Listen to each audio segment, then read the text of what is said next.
Guys, we could be more creative. Aren't you tired of just arborvitaes along the back of a fence or burning bushes or something like that? We can do better. I'm gonna show you how.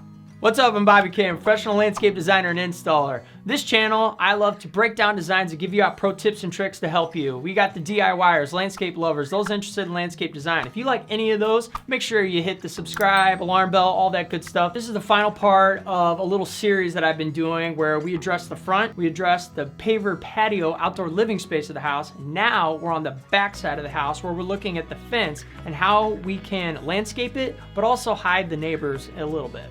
You really want your neighbors peeking in on you?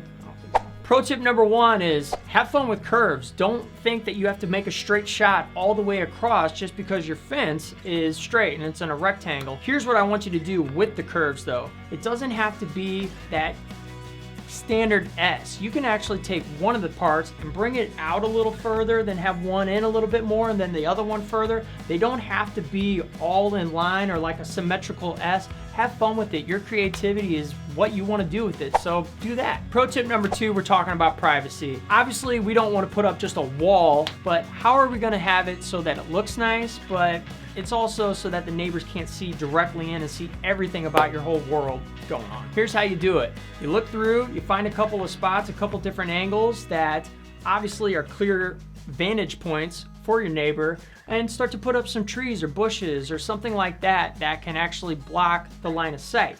What we did here is we put in some Hinoki false cypress along the back.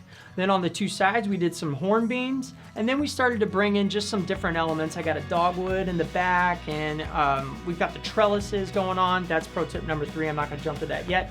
But the point is you can hinder what people see by putting up different bushes and shrubs. Pro tip number three is make it interesting. Everybody does the same thing along a fence. They put in bushes and shrubs, maybe a little bit of mulch, maybe some decorative rock. Yeah, we've been there, done that, we've seen that. Here's something that's kind of cool. In between the houses, there are some water issues, and instead of just putting a dry creek, which is a cool way to hide a drainage system underneath and make it look cool, maybe that dry creek actually leads to something. And this is where I put in some trellises with a bench. So it's almost like it has a purpose versus just something that is obviously controlling water in a way to hide it. So you can kind of walk along, sit down, look onto your house, just something fun and creative, and it gives it a different look. That does wrap it up, but if you haven't seen the other videos that are correlated with this house, go down in the description and click on those links. I got one for the front yard and for the outdoor living space that are really good and got some great pro tips for you. If you enjoy this kind of content, make sure you subscribe, hit the alarm bell. I'll see you on the next one.